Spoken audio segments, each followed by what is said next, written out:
Online question के साथ मैं प्रारंभ कर रहा हूँ आज का संघ का समाधान। आयुषी बाकलीवाल इंदौर से पूछ रही हैं गुरुदेव कि हम दोस्तों के साथ खाएंगे पिएंगे नहीं तो हमारे दोस्त कैसे बनेंगे। हम लोग जो आलू प्याज रात्रि भोजन नहीं करते अपने आप ही सब जगह अलग से हो जाते हैं। हम न तो दोस्त बना पाते हैं नहीं प्रोफेशन और बिजनेस रिलेशन डेवलप कर पाते हैं। महाराज जी हम कैसे दोस्त बनाएं और जॉब और बिजनेस में तरक्की कर सकें। देखिए, ये हमारी मन की दुर्बलता है। मेरे संपर्क में ऐसे अनेक लोग हैं जो इनसे भी ज़्यादा नियमों का निर्वाह करते हैं। ना उनको अपने व्यवहार में कहीं कठिनाई आती है, ना अपने प्रोफेशन में। वस्तुतः दोस्ती का संबंध या मित्रता का संबंध केवल खाने पीने से नहीं है। मित्रता तो हमारे आंतरिक व्यवहार पर निर्भर करती है। हम अपनी चर्या और अपनी क्रिया का अपने तरीके से पालन करें। भारत में तो त्याग को ही महत्व दिया जाता है। अभी कल ही मुझसे किसी ने कहा कि उनका बेटा बाहर है और वो अपने हाथ से बनाता खाता है, तो वहाँ लोग उसको रिस्पेक्ट देते हैं और कहते हैं कि नहीं, तुम्हारा टाइम हो गया, तुम खाने जाओ। बहुत सारे ऐसे लोग हैं जो बहुत अच्छे प्रोफेशन से जुड़े हुए हैं।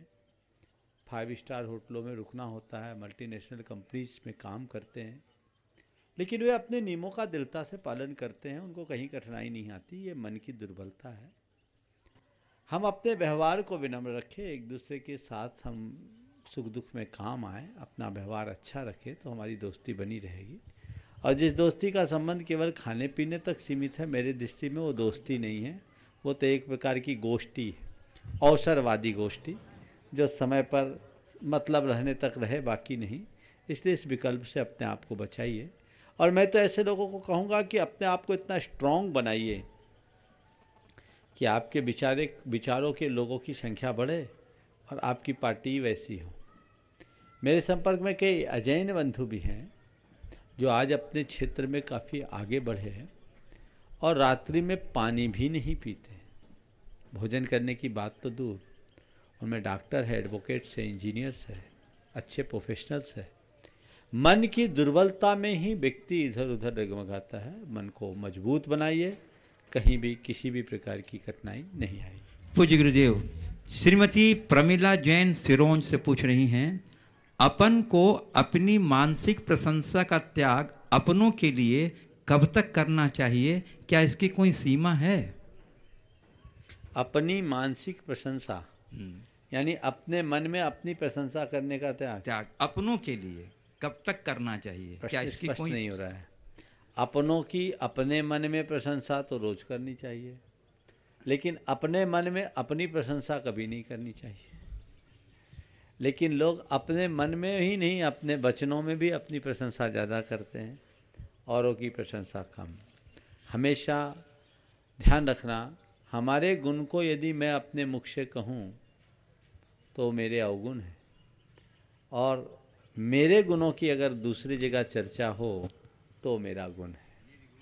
हाँ, तो हमेशा हमें इस बात की सावधानी रखनी चाहिए कि लोग हमारे गुणों का बखान करें, हमें अपने मुख से अपने गुणों की चर्चा करने की नौबत ना आए। पूज्य गुरुदेव, श्रीमती मीना जैन बड़वा से पूछ रही हैं, महाराज जी माता पिता लड़कियों को पहले अच्छी पढ़ाई इसलिए करवाते हैं कि उन्हें आगे चलकर अच्छी नौकरी मिले। पढ़ाई लिखाई होने के बाद नौकरी भी करने लगती हैं, लेकिन फिर उन्हें कहा जा रहा है अब शादी कर घर गृहस्थी ही संभालना है। लेकिन कुछ महत्वाकांक्षी लड़कियां इसे स्वीकार नहीं कर पाती और मटके का उदाहरण देकर कहती हैं मटका तो बन गया है, यदि आकार में बदलाव करोगे तो दरार पड़ जाएगी। तो महाराज जी आपके ना होने से मटका तो बन गया है, अब माँ बाप बच्चों के बीच दरार न पड़े, इसे आपके द्वारा समझाना चाहिए, कृपया करके समझा दीजिए। ठीक है, मटका बन गया, अच्छी बात है, पर मटका को चटके नहीं, इस बात का ध्यान हमें सावधानी रखनी चाहिए, उस पर कोई चटका न लगे। और मटका को केवल पानी भर करके ही रखा जाए ये कोई ज़रूरी नहीं। मटके को मंगल कलश भी बनाया जा सकता है, वो आदत हम उपस्थित करें। जहाँ तक लड़कियों के पढ़ने लिखने का सवाल है, उसे योग्य बनना चाहिए, पढ़ना लिखना चाहिए, परिपक्व होना चाहिए, लेकिन जॉब उनकी मानसिकता हो ये आवश्यक नहीं है। मेरे संपर्क में अनेक लड़कियां ऐसी हैं जो उच्च शिक्षा संपन्न हैं, जिनने IIT भी किया है और आज वो जॉब छोड़ के बैठे हैं और बड़े खुश हैं। उदाहरण के लिए एक बहन सामने बैठी है ना, नाम बता दो अपना, खड़े हो जाओ। एक बहुत अच्छी जैन, ये मैंने कल बताया था, इसकी बेटी का आप सबने सुना था, लब्धि का, कि इसका पूर्णमती माता जी की भतीजी है, आकलन की बेटी। तो ये अच्छी खासी जॉब छोड़ दी और स्वयं की प्रेरणा से, उसके हस्बैंड बगल में बैठे, वो खुद जॉब करते हैं, लेकिन वो जॉब छोड़ करके खुश है। क्यों? क्योंकि उसको लगता है कि अपने बच्चों को पालने से बड़ी कोई जॉब नहीं है और यही जिम्मेदारी है। तो ऐसा कोई नियम नहीं है जो आप कह रहे कि मटका बन गया अब उसके आकार को कैसे बदले। बिल्कुल आकार मत बदलिए, उसी मटके को मंगल कलश का रूप दीजिए, जीवन कृतार्थ होगा। और उपस्थित श्रद्धालुओं से सबसे प्रथम मैं आमंत्रित कर रहा हूँ कुमारी चंदन बाला जी, प्राध्यापिका बुरहानपुर, और उसके बाद तैयार रहेंगे श्री वीरेंद्र जी अजमेरा, मुंबई फिल्म निदेशक। कुमारी चंदन बाला जी, प्राध्यापिका बुरहानपुर। मुनिश्री के चरणों में खंडवा परिवार, बुरहानपुर परिवार की ओर से त्रैभा नमोस्तु नमोस्तु नमोस्तु। मुनिश्री, मेरा एक छोटी सी समस्या है कि जैन धर्म के प्रचार एवं प्रसार में अवरोध उत्पन्न करने वाले फैक्टर्स कौन कौन से हैं? फिर से दोहराइएगा। जैन धर्म के प्रचार एवं प्रसार में अवरोध उत्पन्न करने वाले फैक्टर्स, कारक मतलब कौन कौन से हैं, और अवरोध दूर करने के उपाय बता दें। देखिए, प्रचार प्रसार में अवरोध उत्पन्न करने वाले फैक्टर्स के विषय में आपने पूछा है। देखिए, सबसे पहला अवरोध तो मैं ये मानता हूँ कि लोगों में उदासीनता है। जो जैन हैं, जो जैन धर्म का पालन कर रहे हैं, उनके हृदय में जैन धर्म के प्रचार प्रसार की जितनी उत्कंठा होनी चाहिए वो नहीं दिखती। अगर जन जन में उत्कंठा जग जाए, जितनी दृढ़ता से जैन धर्म का पालन मैं करता हूं उसका ठीक तरीके से प्रचार प्रसार हो और जन भी धर्म का पालन करे, ऐसी भावना उसके अंदर बलवती हो जाए, तो मैं समझता हूं जैन धर्म के प्रसार में ज़्यादा दिक्कत नहीं आएगी। दूसरा कारण, जैन धर्म के पालन करने वाले लोगों को खुद को जैन धर्म का बेसिक ज्ञान नहीं है। तीसरा कारण, जब कभी भी हम जैन धर्म की बात करते हैं तो जैन धर्म की ऊपरी क्रियाओं की बात करते हैं, उसके पीछे छिपी हुई भावना की बात नहीं करते। हम जैन धर्म को जब भी प्रस्तुत करते हैं तो ये मत खाओ, वो मत खाओ, ये छोड़ो, वो छोड़ो, इसका नाम जैन धर्म है। तो लोगों को लगता है जैन धर्म बड़ा कठोर धर्म है। बल्कि अगर हम जैन धर्म में प्रतिपादित जीवन मूल्यों की बात करें और तब लोगों को बताएं कि ये कैसा धर्म है जिससे हम अपने जीवन शैली में व्यापक बदलाव ला सकते हैं और अपने जीवन को शांत, सुखी और संयत बना सकते हैं, यदि इस तरह की व्याख्या जैन धर्म की जाए तो जैन धर्म में कहीं कठिनाई नहीं हो। लेकिन लोग वैसी व्याख्या नहीं कर पाते, इसलिए विडंबनाएं जीवन में जुड़ जाती है। तो हम ठीक तरीके से जैन धर्म की व्याख्या करें तो पहली बात, हर व्यक्ति के अंदर उत्साह हो। दूसरी बात, प्रत्येक व्यक्ति खुद जैन धर्म के आधारभूत बातों को जाने। तीसरी बात, हम जैन धर्म के वास्तविक स्वरूप को लोगों तक पहुंचाएं। और चौथी बात, हम खूब जैन धर्म के मूलभूत तत्वों का प्रचार प्रसार करें, लोगों तक पहुंचाएं, जो जीवन मूल्यों की बातें जैन धर्म की। देखिए, एक बात, मैंने जब सागर में हमारा चातुर्मास था, पर्यूषण पर्व था, सागर विश्वविद्यालय के कुलपति वहाँ आए हुए थे। मैंने अपने प्रवचन में एक बात कही जो उन्हें बहुत अच्छी लगी और उन्हें कई बार इसे कोट किया। हम बोले, दुनिया में एक ही धर्म है। आज ये पर्यूषण पर्व हमारा महापर्व है, इसे पर्व राज्य की संज्ञा दी गई और इस पर्व में हम किसी भगवान की पूजा नहीं करते। क्षमा, मार्दव, आर्जव, शौच, सत्य, संयम, तप, त्याग, आकिंचन, ब्रह्मचर्य जैसे उदात्त जीवन मूल्यों की पूजा करते हैं। विश्व में एकलौता धर्म जैन धर्म है, जहां क्षमा, मार्दव जैसे जीवन मूल्यों की पूजा के लिए पूरे 10 दिन हैं और उसे पर्वराज की संज्ञा दी गई है। ये जैन धर्म है। कुलपति जी दर्शन शास्त्र के अध्येता थे। उन्होंने आकर के मुझसे कहा, महाराज आज आपसे मैंने जैन धर्म का एक अलग रूप को देखा जाना है। आप वो व्याख्या लोगों तक कीजिए ना, लोगों को जैन धर्म की मूलभूत बातों को तो समझाइए। आप देख लीजिए दुनिया में कोई भी धर्म है जिसके रिचुअल्स में इन गुणों की आराधना की जाती हो? तो जैन धर्म जीवन के गुणात्मक परिवर्तन का आधार है। इसे हम खुद समझें और लोगों तक पहुंचाएं। श्री वीरेंद्र जी अजमेरा। मुनीष जी, इसी से जुड़ा हुआ प्रश्न है कि हाँ। वर्तमान समय में युवा वर्ग जनेऊ धारण करना मजाक समझता है। मुनीष जी, जनेऊ की आवश्यकता और महत्व क्या होगी? युवा वर्ग जनेऊ देखिए, जनेऊ धारण करो चाहे नहीं धारण करो, जिनत्व को धारण कर लो, जैनत्व को धारण कर लो, उद्धार हो जाएगा। एक डोरी डालने मात्र से कुछ नहीं होगा जब तक कि तुम जैनत्व को न धारो। तो हम युवाओं को जनेऊ धारने का आग्रह करने की जगह उनको जैनत्व धारने की प्रेरणा दें। श्री वीरेंद्र जी अजमेरा, मुंबई फिल्म निदेशक। उसके बाद तैयार रहेंगे श्री भावेश जैन, उदयपुर निवासी, पुणे प्रवासी। महाराज जी को नमस्ते। मेरा प्रश्न है कि पैसे से सिर्फ जेब बदलती है, लेकिन ज्ञान से पूरा इंसान बदल जाता है और शंका समाधान से तो पूरा देश बदल गया है। लोगों में धर्म के प्रति जागृति आई है, उन्होंने जिज्ञासा जागी है। तो कोई ऐसा प्रोग्राम भी चलाया जा सकता है, संडे सब फ्री होते हैं, एक ही विषय पर कुछ समय बढ़ाकर एक विषय पर ही सब क्वेश्चन करें और कुछ विस्तृत में उसकी जानकारी मिले। प्लान करके शुरुआत करो। आशीर्वाद। डॉक्टर श्री भावेश जी जैन, उदयपुर निवासी, पुणे प्रवासी। उस बाद तैयार रहेंगे डॉक्टर संजय जी जैन, इंदौर। नमस्ते महाराज जी। प्रायः हम देखते हैं कि जब बच्चे हताश होते हैं तो हम उनका मोरल बूस्ट करने के लिए उनका कॉन्फिडेंस अप करते हैं, पर कई बार ऐसा होता है कि वो ओवर कॉन्फिडेंस की वजह से गलतियां कर बैठते हैं, क्योंकि उनका कॉन्फिडेंस इतना ज़्यादा बढ़ जाता है। तो हम कॉन्फिडेंस और ओवर कॉन्फिडेंस के बीच की रेखा को कैसे समझाएं कि ये कॉन्फिडेंस से तुम्हारा ज़्यादा हो रहा है और ओवर कॉन्फिडेंस से तुम गलतियां कर सकते हो। गाड़ी चलाते हो? हाँ। गाड़ी के पिकअप को बढ़ाने के लिए क्या करते हो? गाड़ी के पिकअप को स्पीड देते हैं।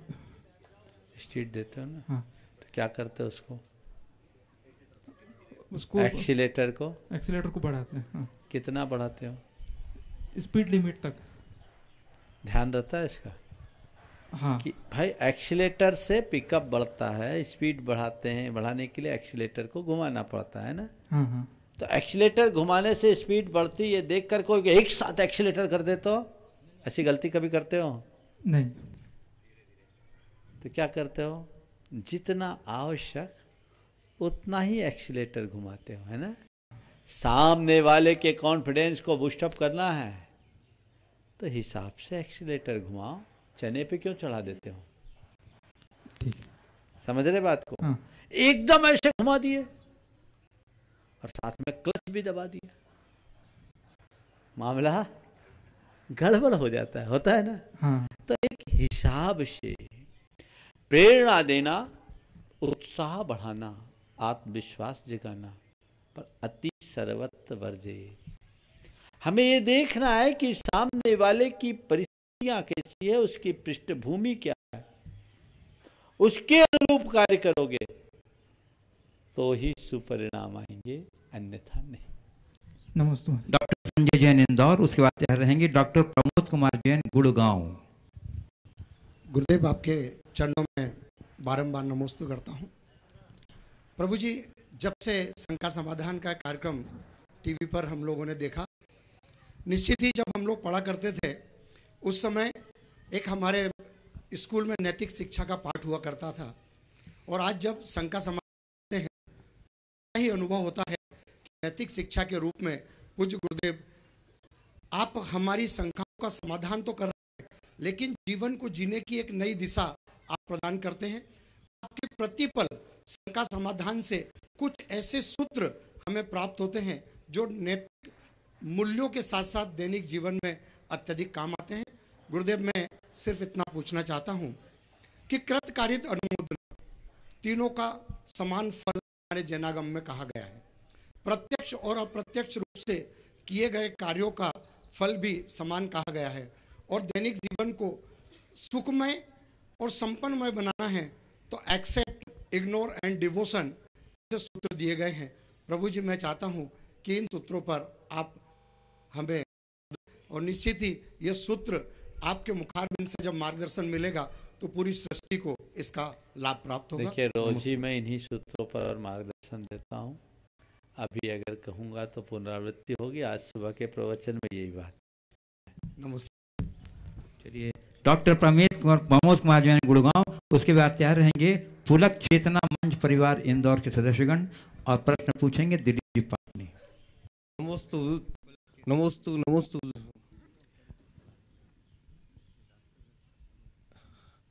हम जो समन्वय बना के चलते हैं, डॉक्टर भी हैं और जैन भी हैं, और जहां तक बनाने की कोशिश समन्वय बनाते बनाते हैं, आपका शंका समाधान भी हम देखते हैं, लेकिन विशेष आप हमें बोध ऐसा दें कि हमारा बिल्कुल जीवन और भी ज्यादा परिवर्तन हो जाए। देखो, इतने दिनों में परिवर्तन तो कुछ हुआ ही, तो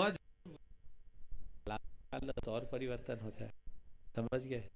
नीचे तक आ गए हो, थोड़ी ऐसी हिम्मत करो कि यहाँ आ जाओ, परिवर्तन अपने आप हो जाएगा। देखिए, परिवर्तन की शुरुआत संकल्प से होती है। हमने अपना लक्ष्य बनाया, लेकिन जब तक हम अपने लक्ष्य के प्रति प्रतिबद्ध नहीं होंगे, संकल्पित नहीं होंगे, तब तक उस दिशा में हमारी पुरुषार्थ की शुरुआत नहीं होती। आप जग गए हो तो अब थोड़ा और सक्रिय हो जाओ। जागरूकता जीवन के बदलाव के लिए बहुत जरूरी है, पर पर्याप्त नहीं। जागरूकता के साथ सक्रियता भी अपेक्षित है। हम उसके लिए सक्रिय हों, और ये खुद को खुद के लिए तैयार करना होगा, परिणाम आएगा। आपने बहुत अच्छी बात की, और ये प्रसन्नता का विषय है कि पेशे से चिकित्सक होने के उपरांत भी आपकी लगन है।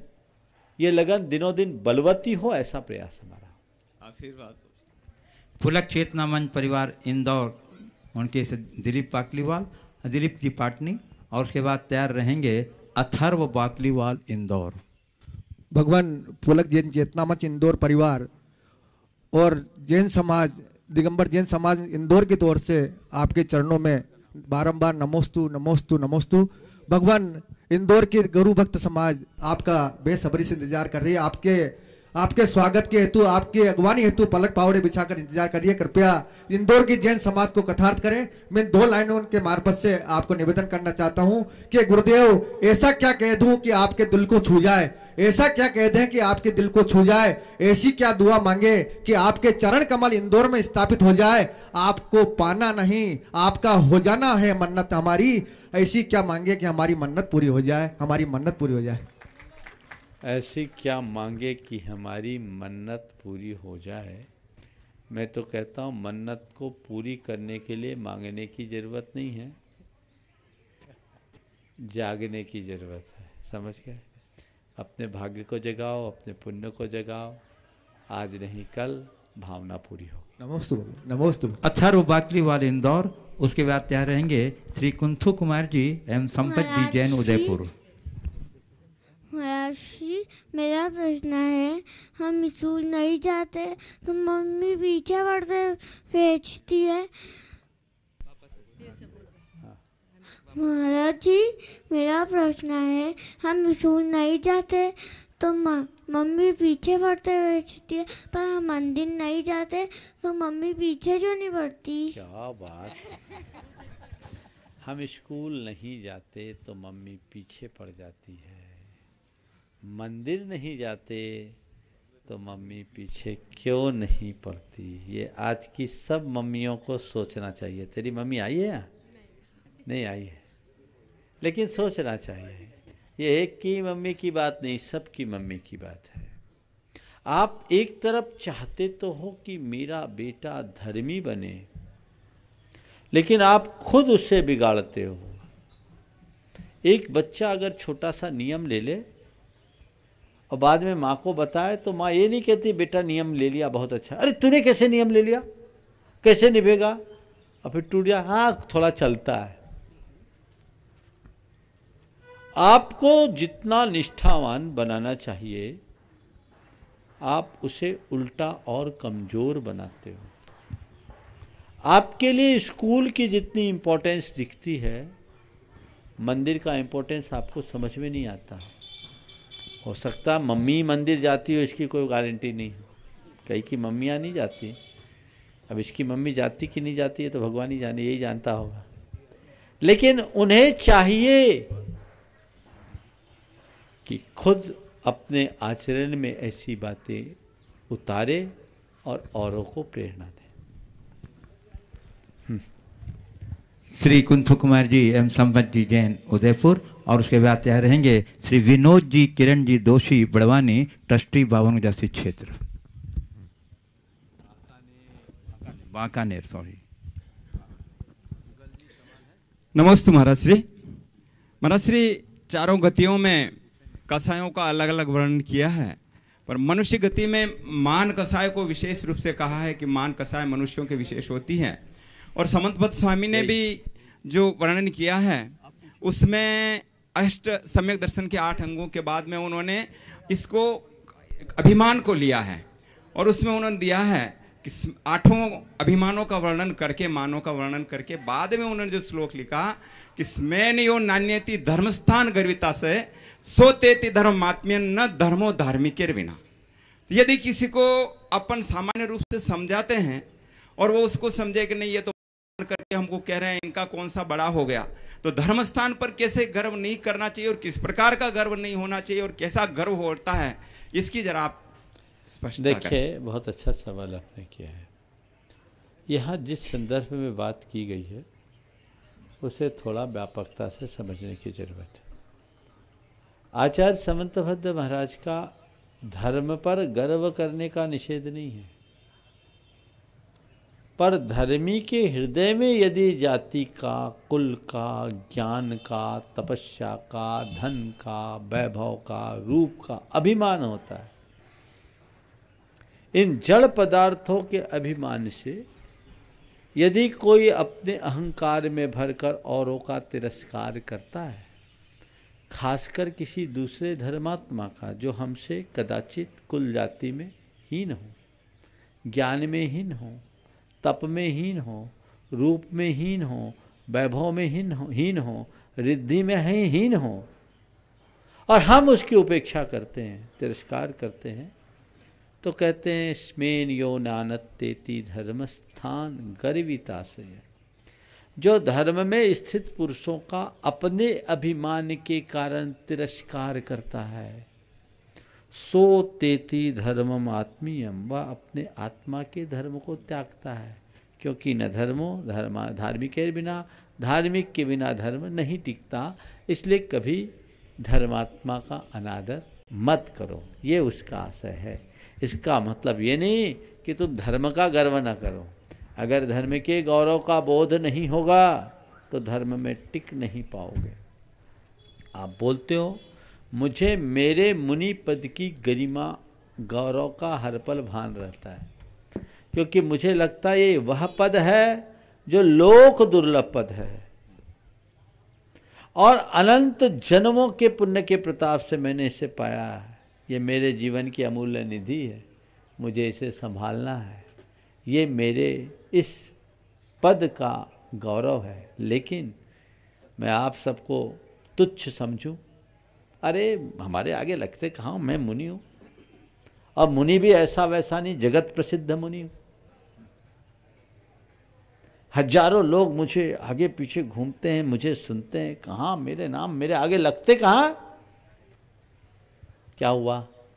ये गर्व हो गया, ये हो गया अभिमान। और ऐसा भाव आते ही मैं नीचे गिर जाऊंगा। तो बस अभिमान और गौरव का भाव, इनमें दोनों में बड़ा अंतर है। अपने स्वरूप की गरिमा का बोध होना गुण है और तुच्छ उपलब्धियों पर इतराना अभिमान। नमोस्तु महाराज। संपत जी पूछेंगे, उसके बाद विनोद जी, किरण जी दोषी, बांकानेर। पूज्यवर गुरुदेव के चरणों में नमोस्तु। महाराज श्री, एक बार अर्जुन ने श्री कृष्ण से कहा कि दीवार पर कुछ ऐसा लिखो कि खुशी में पढ़ूं तो दुख हो और दुख में पढ़ूं तो खुशी हो। ऐसा क्या हो सकती है चीज? क्या लिखा? एक बार अर्जुन ने श्री कृष्ण से पूछा, कहा कि इस दीवार पर कुछ ऐसा लिखो कि खुशी में पढ़ूं तो दुख हो और दुख में पढ़ूं तो खुशी हो। ऐसी क्या चीज हो सकती है महाराज? यह भी बीत जाएगा। ये अकबर बीरबल की बात है। चलिए, बहुत पुरानी। श्री विनोद जी, किरण जी दोषी, बांकानेर। और उसके बाद रहेंगे श्री राजेश जी, अजमेरा, बड़वानी। नमस्ते महाराज जी। महाराज जी, हम लोग अष्टमी चतुर्दशी करते हैं महाराज जी। अष्टमी चतुर्दशी करते हैं महाराज जी, तो उसमें दो आने के कैलेंडर चलते हैं महाराज जी। एक की अष्टमी एक दिन पहले हो जाती है, एक की बाद में होती है, और कभी तिथियां पहली हो जाती। अगर महाराष्ट्र से मिलाते हैं तो महाराष्ट्र का कैलेंडर अलग चलता है महाराज जी। इन परिस्थितियों में महाराज जी वो कैसे माने? अच्छा, कभी अष्टमी दो अष्टमी आ जाती है तो पहली माने या दूसरी माने, महाराज जी कैसे करें? देखिए, कायदे से तो जो व्यक्ति जहाँ रहता है वहाँ के पंचांग के अनुसार चलना चाहिए।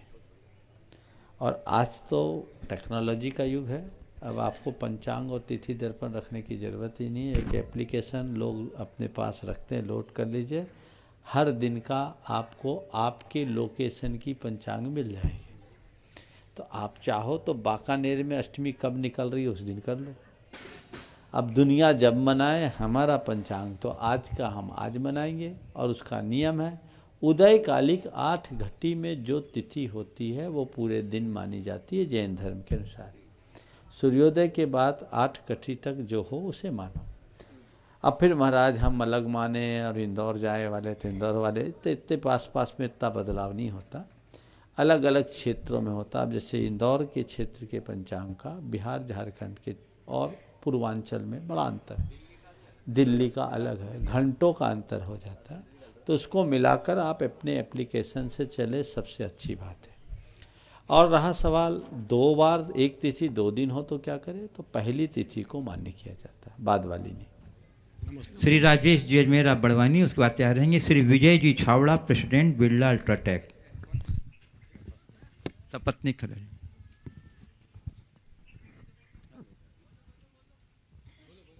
नमोस्तु महाराज जी। नमोस्तु नमोस्तु नमोस्तु। महाराज जी, भगवान जी की शोभा यात्रा महावीर जयंती आदि पर निकाली जाती है, तब कई लोग बीच रास्ते में भगवान को छोड़कर जुलूस से गायब हो जाते हैं। प्रश्न ये है महाराज जी कि जब भगवान उन लोगों को साथ जीवन यात्रा में छोड़ देते हैं, जैसे कि पति पत्नी का वियोग हो जाना या फिर कोई व्यापार व्यवसाय में बैठ जाना, तब वे भगवान को कोसते क्यों हैं? महाराज जी, आपके इस मंच से मैं चाहता हूं कि जो शोभा हमारे भगवान की जो प्रभावना होती है महावीर जयंती के दिन, तो आपके मुखारविंद से जानना चाहता हूँ। देखो, आपने जो बात उठाई है, एक स्थान पर मैं था, शोभा यात्रा चल रही थी, तो बीच में कुछ लोग जाने लगे। वहाँ एक कवि महोदय आए हुए थे, तो उसने यही बात दोहरा दी। बात मुझे दमदार लगी, मैं आज आपके संदर्भ में दोहरा देता हूँ। उसने कहा, भगवान की यात्रा को बीच में छोड़ करके जाओगे तो तुम्हारी यात्रा भी बीच में छूट जाएगी, भगवान तुम्हें बीच यात्रा में छोड़ के चले जाएंगे। बात जो भी है, लेकिन पते की है। हमारी श्रद्धा, हमारी भक्ति होनी चाहिए और कोशिश करनी चाहिए कि हम इसमें अपनी पूर्ण सहभागिता दें। हालांकि कुछ व्यवहारिक कठिनाइयाँ भी होती हैं, बड़े बड़े शहर होते हैं, मीलों की यात्रा होती है, लोगों से चलते नहीं बनता, तो लोग अपने समय सुविधा के अनुसार थोड़े थोड़े क्षेत्र में अपनी भूमिका देते हैं और आगे बढ़ते जाते हैं। तो ये कई बार ऐसी दिखती है, लेकिन उत्तम कि कभी शोभा यात्राएं निकले तो हम शुरू से अंत तक रहें। बहुत दूर दराज से आए। आप कोशिश करें जितना अधिक से अधिक हम अपनी इसमें सहभागिता दे सकें दे। नमस्ते। श्री विजय जी छावड़ा, प्रेसिडेंट बिरला अल्ट्राटेक, सब परिवार खड़े हो जाएं। और उसके बाद तैयार रहेंगे ब्रह्मचारी अजय भैया जी, सिरपुर, महाराष्ट्र। नमस्ते महाराज जी। मेरा प्रश्न है महाराज जी, व्यवहार में कई बार ऐसा होता है कि जैसे अन्य धर्मों के फंक्शंस में भी जाना पड़ता है, तो उसके लिए हम लोग क्या करें, कैसे मतलब रहें कि हमारे दोष नहीं लगे? देखिए, आशाधर जी ने अपने सागार धर्मामृत में एक बहुत अच्छी व्यवहारिक व्यवस्था दी है।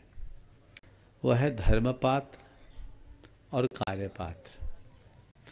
धर्मपात्र को धर्म बुद्धि से अपनाया जाता है और कार्यपात्र को कार्य की दृष्टि से काम निपटाने के लिए। घर में जवाई आता है, तिलक करते हो कि नहीं करते हो? करते हो। शायद आपका जवाई अभी आया नहीं है, लेकिन आप तो जवाई होंगे, तिलक टीका करवाया होगा।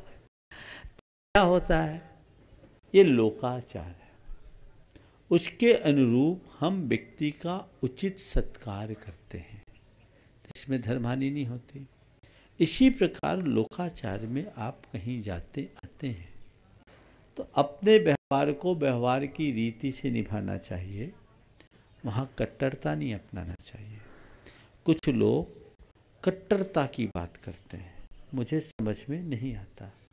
जब कोई दूसरा व्यक्ति आपके मंदिर में आता है, आपको खुशी होती है, और कहीं आपको जाना पड़े तो आप अगर ये बातें करते हैं तो मुझे व्यवहारिक नहीं दिखती।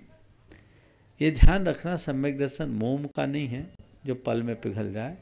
तुम्हारी आस्था घनीभूत हो तो सामने वाला बदल जाएगा।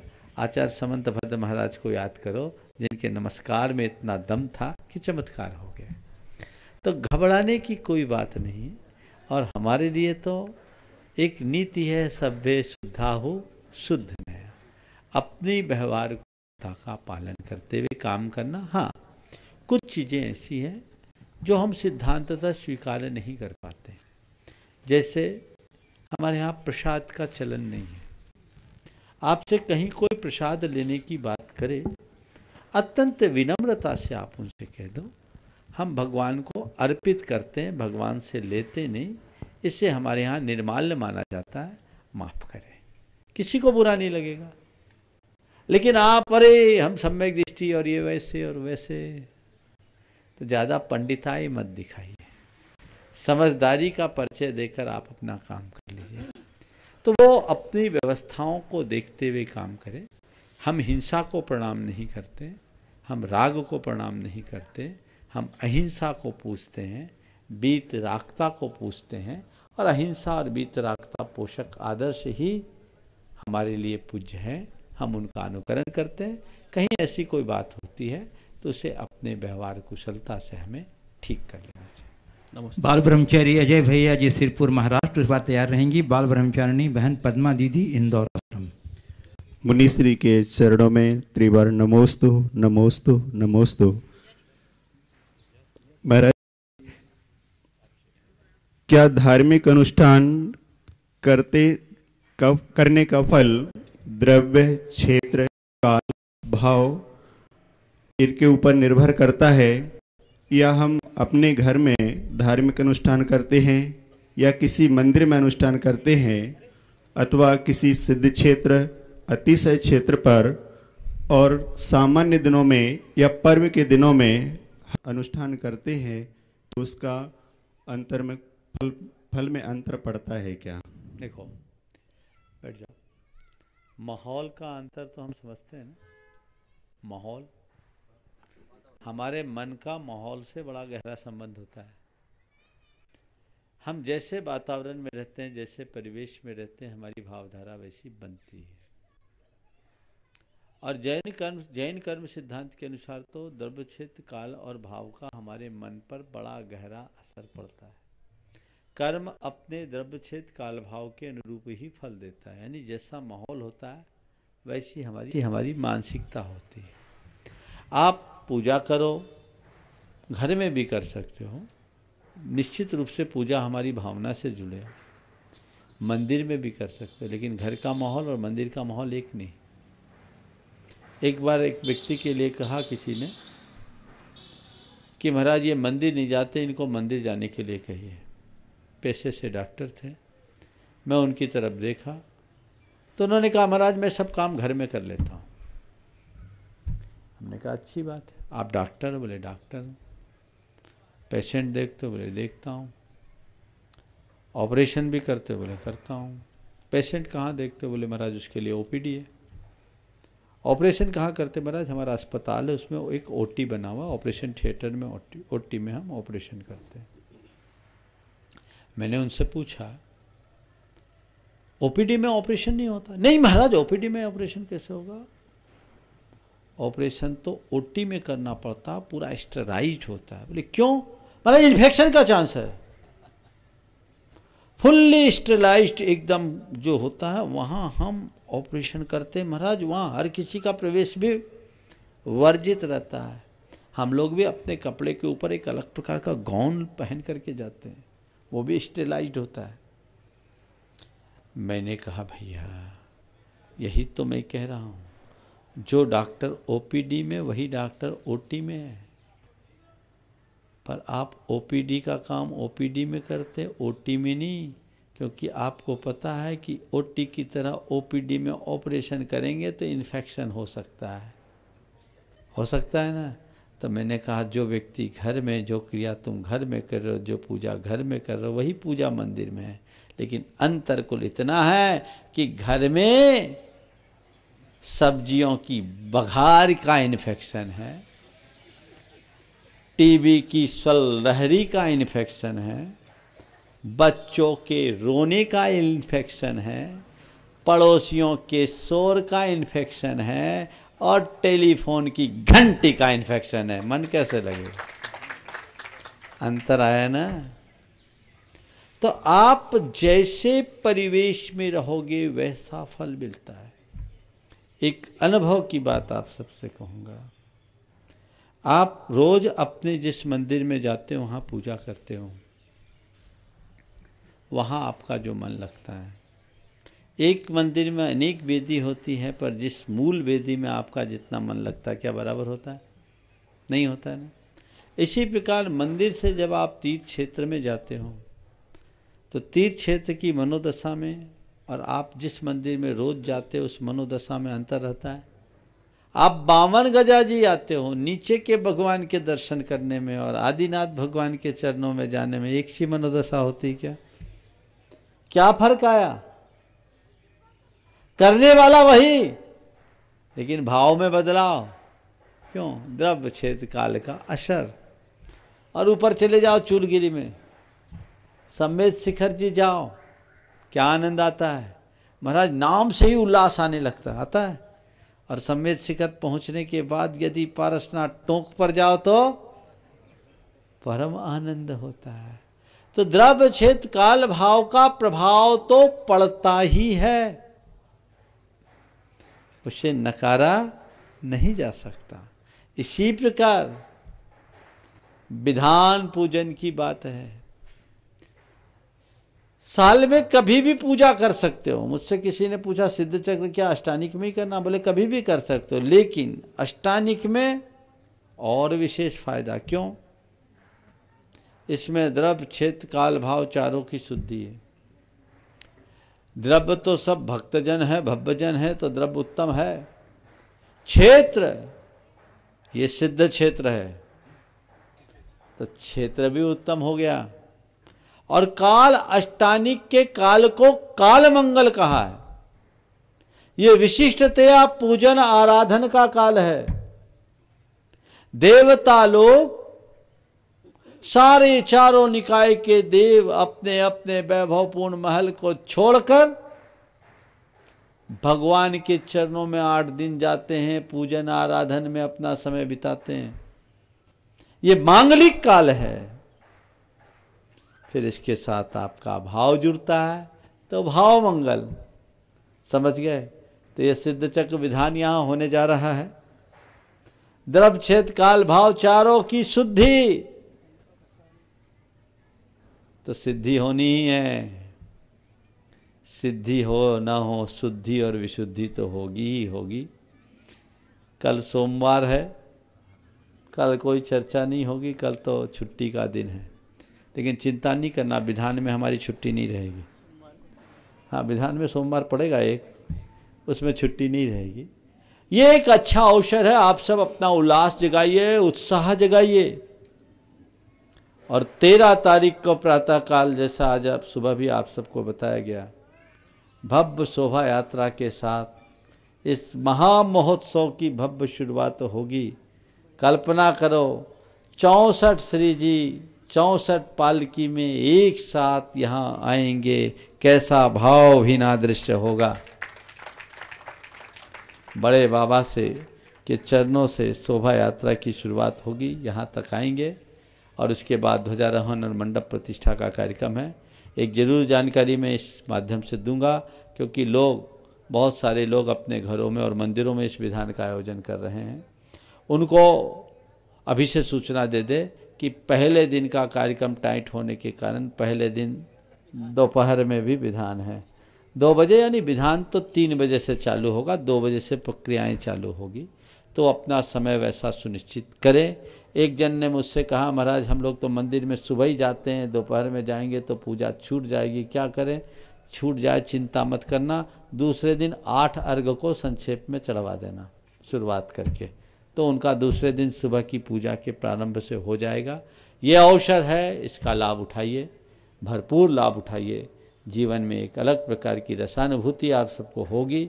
ऐसा होना चाहिए कि भले 52 गजा में सिद्ध चक्र विधान हो रहा है, लेकिन इसकी अनुगूंज पूरे विश्व के कोने कोने में हो रही है। हर घर में सिद्ध चक्र की आराधना हो, सिद्ध चक्र विधान का मंत्र अनुगूंजित हो। कई जगह की सूचनाएं मेरे पास है, लोगों ने मंदिरों में बड़े बड़े स्क्रीन की व्यवस्था कर रखी है और वहाँ विधान कर रहे हैं। ये बता रहे भैया जी, बीना में तो पूरी संदीप ब्रह्मचारी जी ने पूरी व्यवस्था कर रखी, वहाँ विधान हो रहा है सामाजिक स्तर पर। बोले मंत्रोच्चार महाराज के मुख से होगा, ये व्यवस्था पूरी कर दी, स्क्रीन लगा। ये एक बहुत अच्छा प्रयोग है और टेक्नोलॉजी का इससे अच्छा उपयोग नहीं होगा। जो भी लोग इस कार्यक्रम को देख और सुन रहे हैं, अगर उनको इसका लाभ उठाना है तो घर बैठे इसका लाभ उठा सकते हैं, बशर्ते लाइट न जाए। बाल ब्रह्मचारिणी पद्मा दीदी इंदौर आश्रम, और उसके बाद मैं अनुरोध करूंगा विधानाचार्य बाल ब्रह्मचारी अभय भैया जी आदित्य से कि विधान संबंधी अपनी जानकारी कुछ और घोषणा। नमस्ते महाराज श्री, नमस्ते। मेरा प्रश्न है कि भीड़ भाड़ की जगह में व्रतियों को भीड़ भाड़ की जगह में असुविधा होती है, उसके निर्वहन के लिए कैसे क्या करना चाहिए? भीड़ भाड़ की जगह ज़्यादा हो, जहाँ जहाँ ज़्यादा असुविधा वहाँ व्रती जाए नहीं। हालांकि जितने भी धार्मिक आयोजन होते हैं, आयोजकों को चाहिए कि भीड़ भाड़ भरी जगह में व्रतियों की अतिरिक्त व्यवस्था करें, क्योंकि व्रतियों से आयोजन की शोभा होती है, वो सब मंगल है, व्रती मंगल है, इसलिए उनकी व्यवस्थाएं होनी चाहिए। पर अगर कदाचित व्यवस्थाएं न मिले और व्रतियों को असुविधा हो, तो मन में संकलेश करने की जगह या तो अपनी व्यवस्था लेके जाओ और नहीं तो घर पे ही अनुमोदना करो। पर ये ब्रह्मचारी जी बोल रहे यहाँ भरपूर व्यवस्था है, पर थोड़ा अवस्था को देखते हुए उन्हें भी एडजस्ट करना चाहिए। सिद्ध क्षेत्र 52 गजा की पावन पवित्र ऐतिहासिक भूमि में अद्भुत अकल्पनीय ऐतिहासिक प्रभावना के साथ प्रारंभ होने जा रहा है 64 मंडी सिद्ध चक्र महामंडल विधान।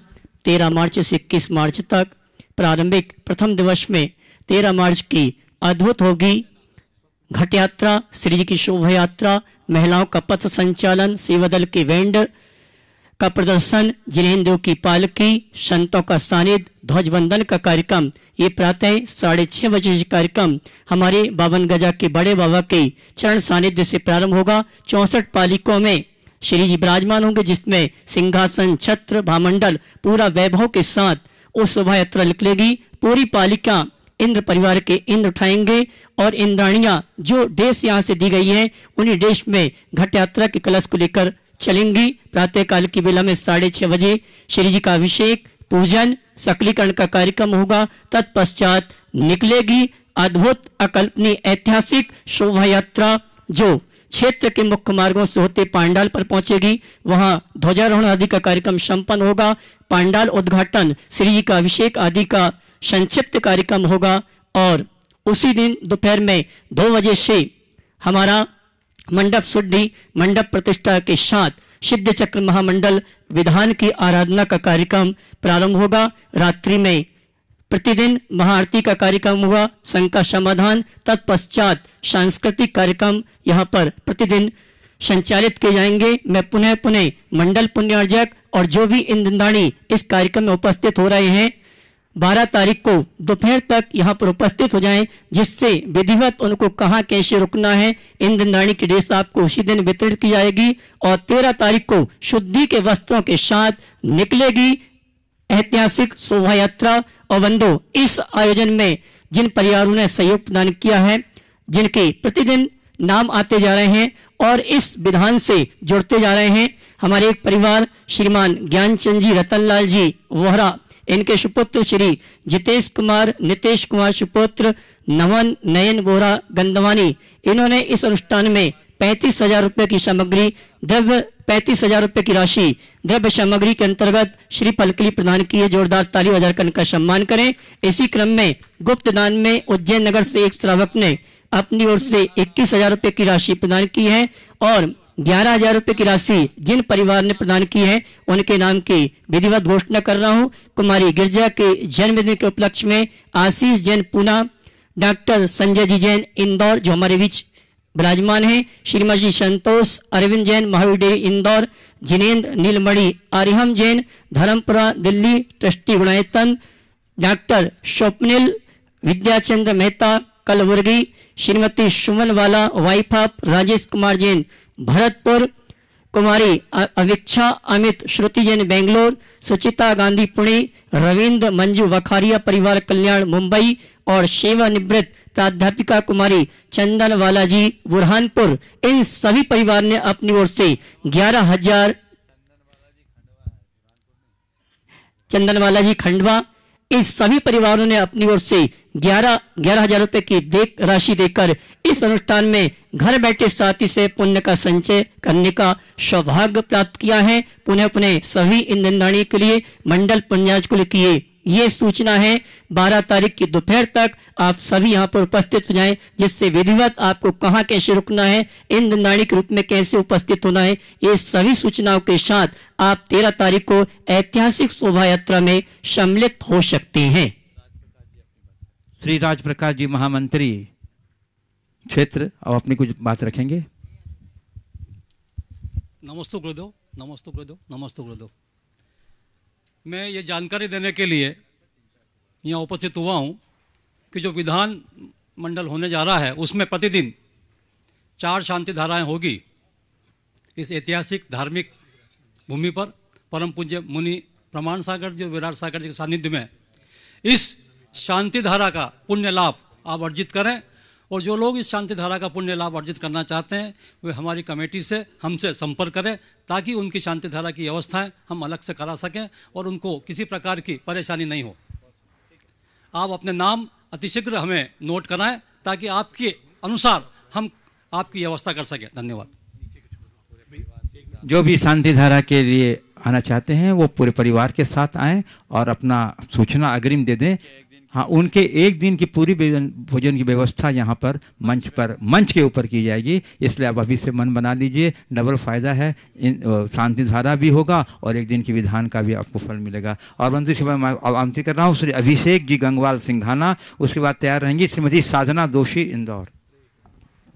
मेरे आराध्य गुरुवर के श्री चरणों में बारंबार नमोस्तु। गुरुवर आचार्य गौर कहते हैं कि आओ चेतन आपे में आओ, शाश्वत काल तक स्वस्थ हो जाओ। और लोक व्यवहार में भी कहा जाता है कि गुस्सा मत करो, आपे में आओ, अर्थात विभाव को तजकर स्वभाव में आओ। और यही जीवन का सही आनंद है। यहाँ पर हर पल अपने साथ जिया जाए। तो गुरुवर स्वभाव में आने के लिए ऐसा कौन सा वेद्य है, ऐसी कौन सी औषधि है जिसे निगलकर अस्वस्थ दशा से स्वस्थ दशा को प्राप्त किया जा सके?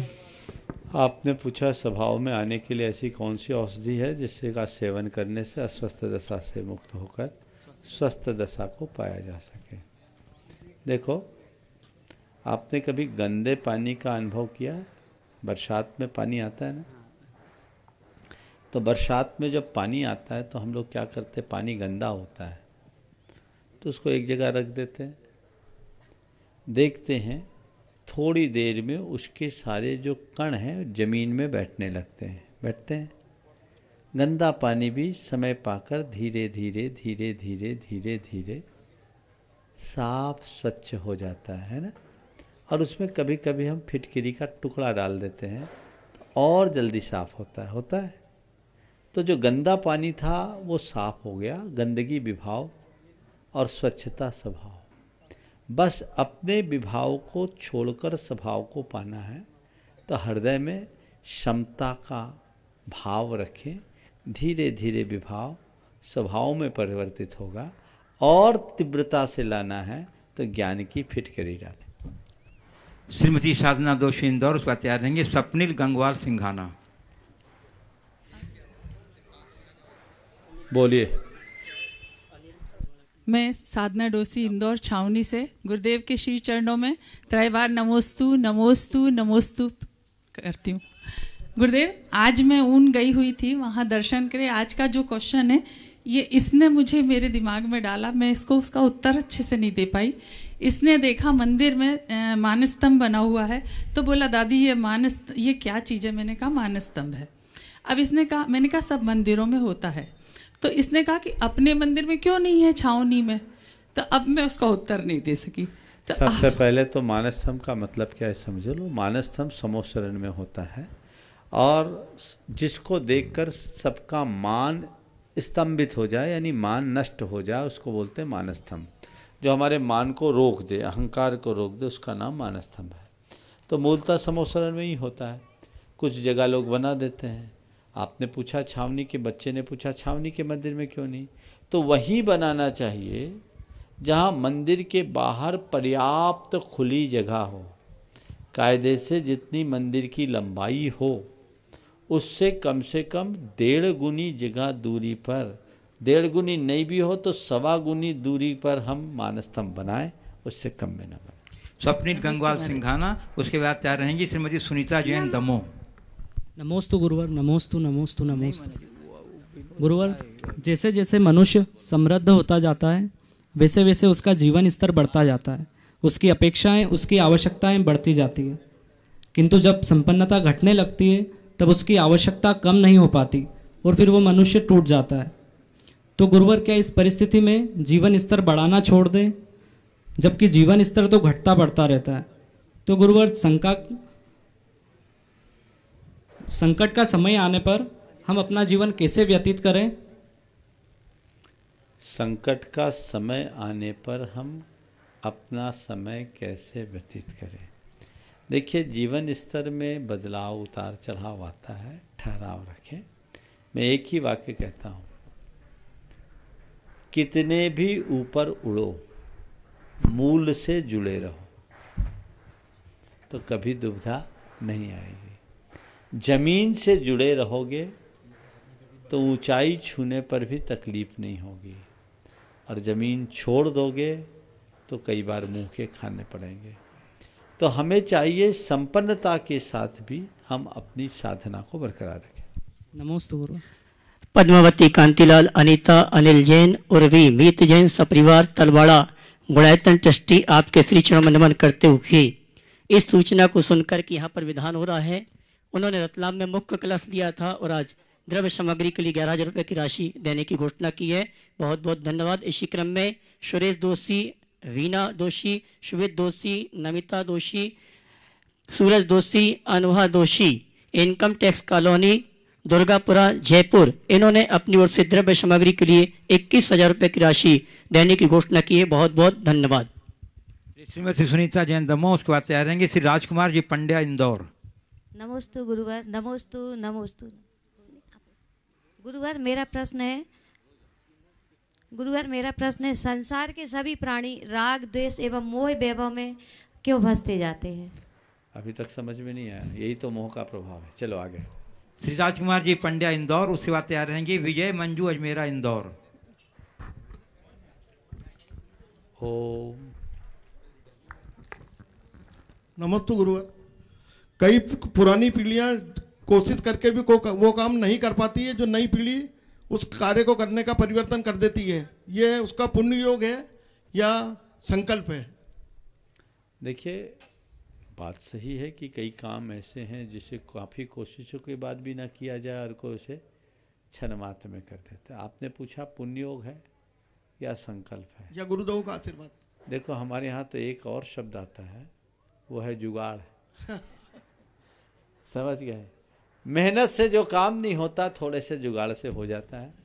तो कहीं पुण्य का जुगाड़ बढ़ जाए तो काम होता है।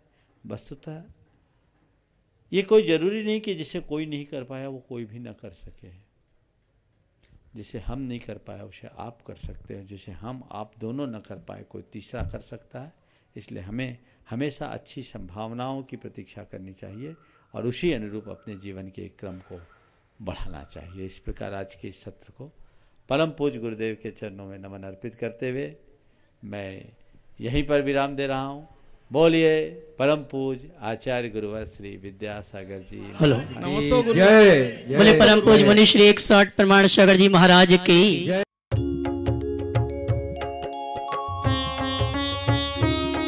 शंका समाधान।